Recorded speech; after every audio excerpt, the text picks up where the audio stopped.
How's it going, Onside Kick Nation? Ricky Widmer here along with Dave Oster. We're here to talk about Game 1, our kind of recap reaction of Game 1 of the NBA Finals featuring the OKC Thunder and the Miami Heat. And in the preview video, I kind of want to do a little relapse from that video into this video. Watching this game, Dave, home court advantage huge. It was. OKC.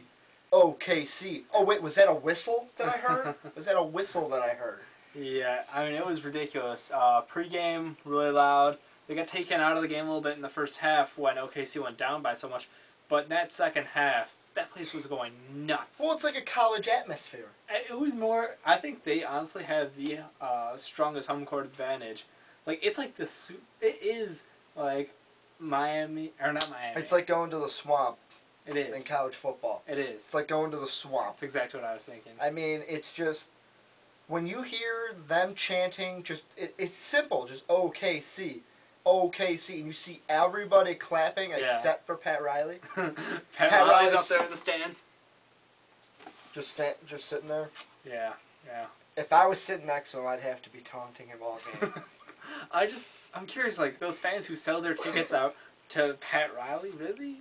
I wouldn't let him sit in my home court, in my dojo. It's like the whole, who sells their tickets to Spike Lee during the series of Knicks versus Pacers. Yeah.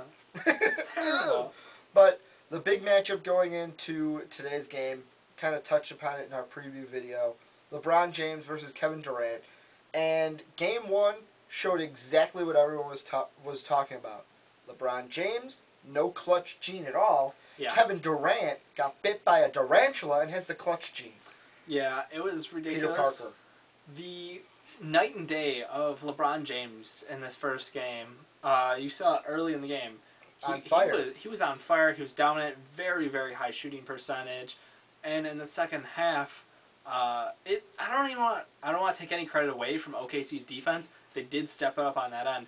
But LeBron was just missing shots, clear as that. Tabo. That's what it was. Cephalosha's defense on LeBron.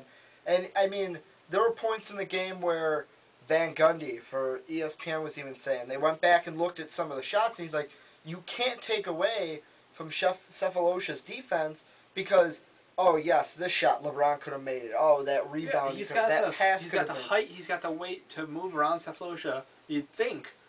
But Cephalosha stuck to that guy like glue. You got to give him some credit for that. But he just disappeared in that second half. And Kevin Durant, like you said, light switch, that third and fourth quarter. Whew. Him and Westbrook, I think, combined for like 20 of the last 25 points in the game. I mean, these guys were ridiculous. Well, and the one thing that I just start thinking about is LeBron James came out phenomenal. Yeah. He kind of came out like, okay, I'm going to prove everyone, a man on a mission is how I would describe it. But it seems like later in the game, the one thing I was thinking about was an analogy I heard, I couldn't remember which analyst I've heard it from. LeBron James, everyone says like, oh, he has to drive the bus, he's got to drive this team. Yeah. But at the same time, he has to have guys like Wade, Bosh, and then even like Miller, Chalmers, to be that guy, hey, there's a cone there, there's a pothole there, watch out for that old lady. He has some contributing factors, and Bosh was a complete no-show. He had 10 points tonight, I think 5 rebounds. They weren't using him pretty much at all.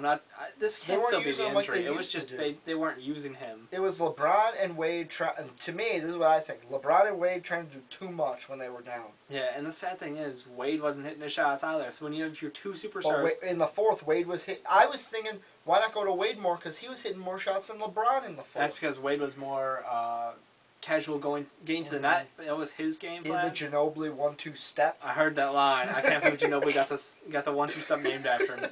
But it did look like his move. I mean, it did. The little side step going to the rim. But I just feel like the whole series, and one guy we didn't talk about in the preview video was Russell Westbrook. Today, 2 rebounds away from a triple-double. Yeah. He seemed like there was one play coming off a fast break steal. He sees that, okay, the pass inside, it's just going to be forced. I'm just going to put up a jump shot. Bam, nothing but net. Yeah, Westbrook has really changed his game a lot. Last year, it seemed like if he wasn't nailing his shots, affected his whole game around. You would see him being greedy with the ball. He wouldn't make the extra passes. And we saw a really good passing display. I think it was influenced heavily via Derek Fisher out on the floor. He brought a completely different game to them, and they did. The ball movement was great. A couple different times.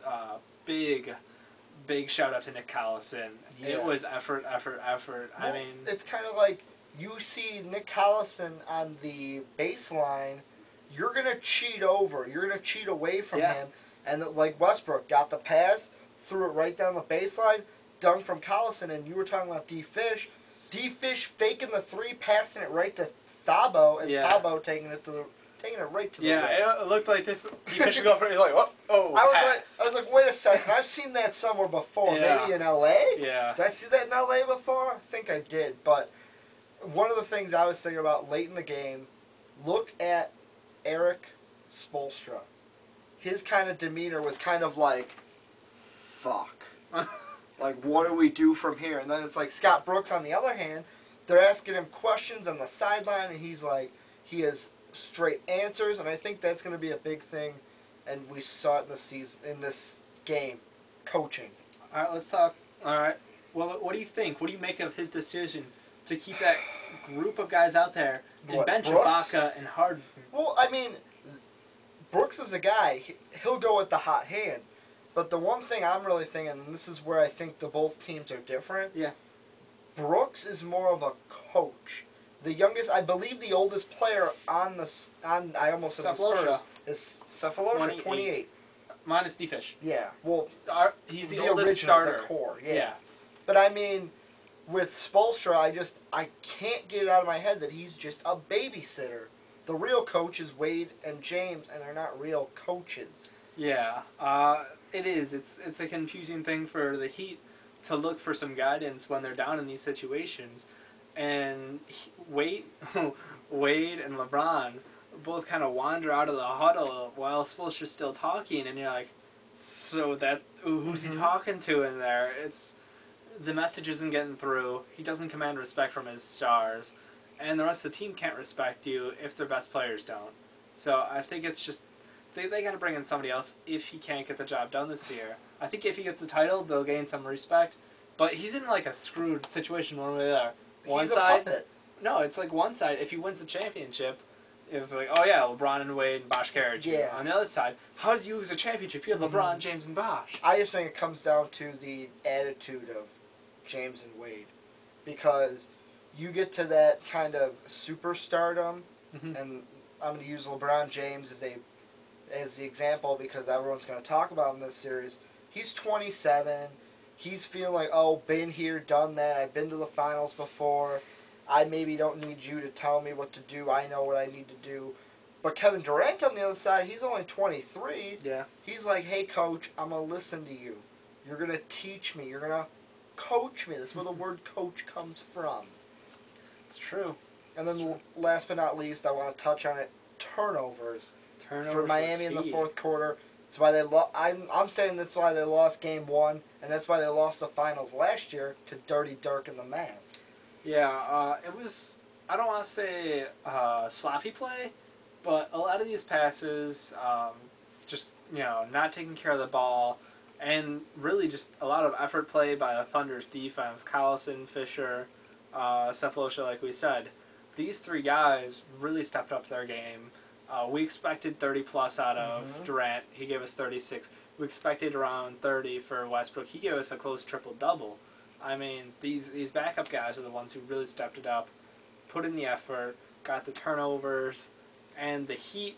I think the Heat were just too much trying to do the outside jumpers from LeBron and Wade. And at the end, it looked like in the last, 6-7 minute mark, they seemed to be taking it into the lane a little bit more, and they were getting favorable calls.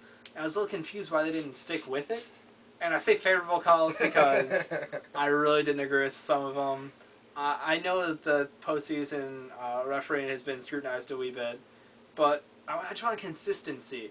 They've been calling charges the entire playoffs, and there was a couple just blatant cases where the guy plants his feet, gets stood up, knocked down, and that's a charge. Another play where it was a defensive foul. I think Collison must have stopped a layup with his chin.